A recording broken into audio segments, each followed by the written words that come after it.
like China, and I like President Xi a lot. This is the US president in September last year. I think he's a friend of mine. He may not be a friend of mine anymore, but I think he probably respects. From what I hear, if you look at Mr. Pillsbury, the leading authority on China, he was saying that China has total respect for Donald Trump and for Donald Trump's very, very large brain. Besides talking about his very, very large brain, he's also talking up a fresh round of tariffs he just imposed on Chinese goods, valued up to $300 billion.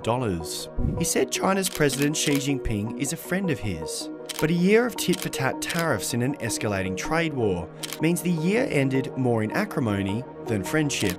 Donald Trump's unorthodox style has upended years of consistent policy towards Beijing, one of rivalry but not necessarily antagonistic. Now, in the midst of an escalating trade standoff and mounting tensions over intellectual property theft, the two appear more adversaries than rivals.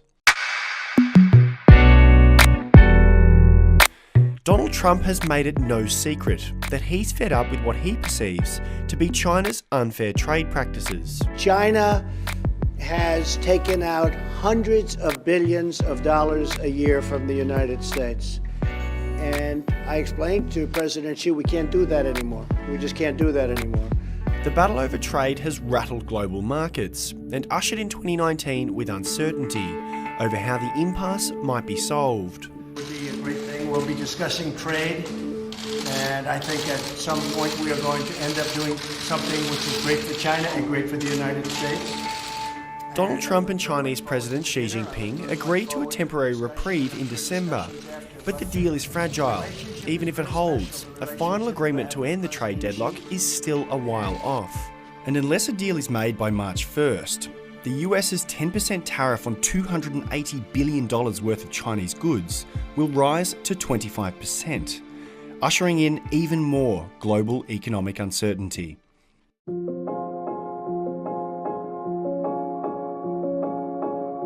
At the heart of the dispute are some of China's more controversial trade practices.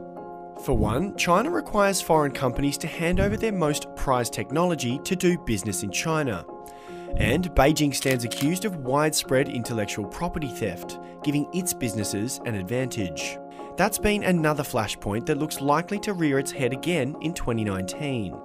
Just last month, the US indicted 2 Chinese hackers over allegations they stole vital trade secrets, as well as information from US government agencies like NASA and the Navy. And no country poses a broader, more severe, long-term threat to our nation's economy and cyber infrastructure than China. China's goal, simply put, is to replace the US as the world's leading superpower, and they're using illegal methods to get there.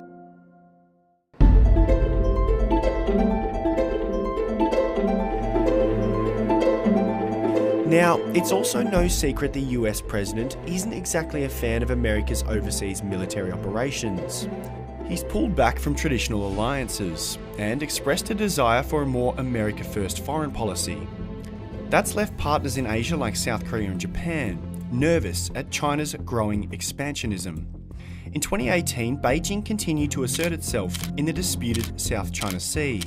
The US has maintained its right to conduct freedom of navigation through the contested waters.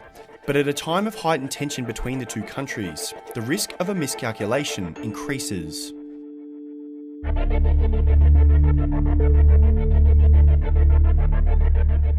For now, trade remains the key sticking point between the US and China. But while trade may appear to be at the heart of the tensions, at stake here is something far bigger.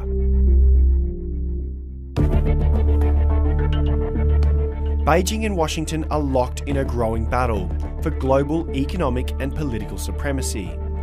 The stakes are high, and neither side will want to concede any ground in 2019. Because China and others have targeted, China had others, remember this, have targeted our farmers.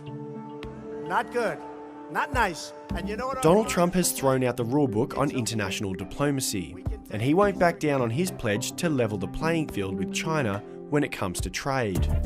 How China's strongman president responds to Trump's unorthodox methods will be pivotal in determining how 2019 plays out for the world's two biggest superpowers.